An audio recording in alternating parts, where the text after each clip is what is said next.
My name is Damodaran and I am the Chairman of Excellence Enablers.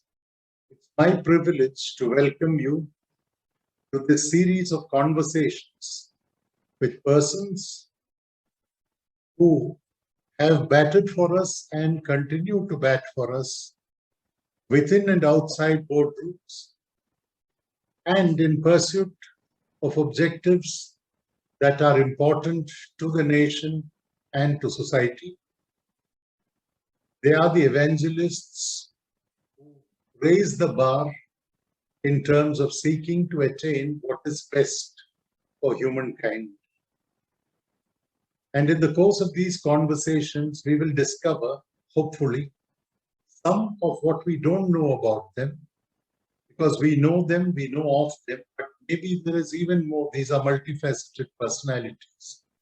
And to get started, let me welcome a person who has held very senior executive positions in different continents, in different countries, in India and outside, in many FMCG giants.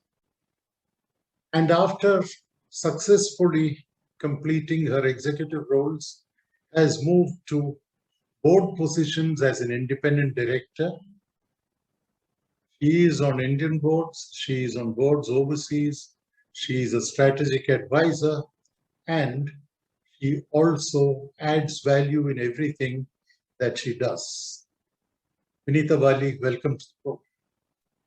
Thank you very much, Mr. Damodaran, and for that very generous introduction. Thank you. You fully deserve it.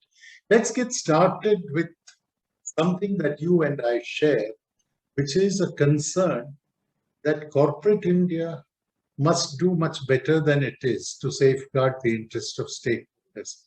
Maybe we've moved a long way from where we were, but the recognition must exist that we have a long way to go.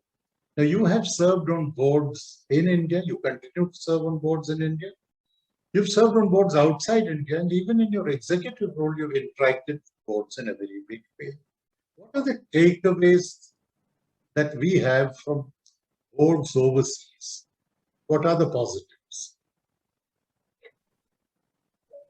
Thank you for that excellent question to start this conversation with.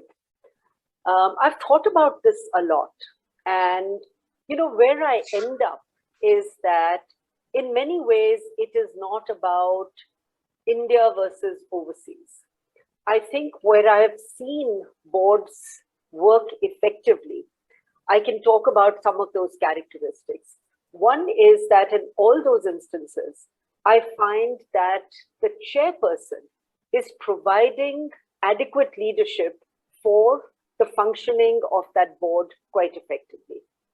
The second thing I have found is that individuals get included on boards, not because they are known to this one or that one, but because of their track record, because of what the board is seeking to add in terms of diversity or dimensionality to the board, and also because the entire recruitment process of getting on as an independent director on these boards is, you're interviewed like you're interviewed for an executive position. I think what that does is that everybody knows that they are on the board because of their merit and their track record, and not because of proximity either to the chairperson or to the independent director. I think the third thing that happens is that, of course, there is a regulatory and a legal environment, but I think within that, it is the spirit of that regulation and that legality which the board actually goes by. I find that in India, the belief or the implicit assumption is, if we have to check something, let's create a new rule for it, rather than understanding the underlying cause for what is to be changed, and therefore changing it in a systemic basis rather than on a knee-jerk basis. There is an example, Mr. Damodaran, which you and I have talked about often, and that is that in order to be an independent director, if you haven't been on a board for 10 years, you have to answer an exam. And I'm saying, why are boards even looking at people who don't come with that track record, who don't come with that professionalism? And why do we have to get them to take an exam? Everybody on the board doesn't have to be super financially literate, but the board as a whole must have that diversity of experience, of perspective that is ready and adequate for that board. You used one word in your response, which interests me.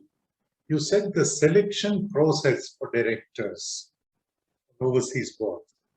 So as compared to a process in India, not in too many cases, but in some cases certainly, you have a selection event, one phone call, the person at the other end of the phone call says, yes, I'm delighted to join, and it's done and dusted. And before you know it, he or she is on that board, completely unprepared, no domain knowledge, no domain expertise, certainly, perhaps not enough understanding of the company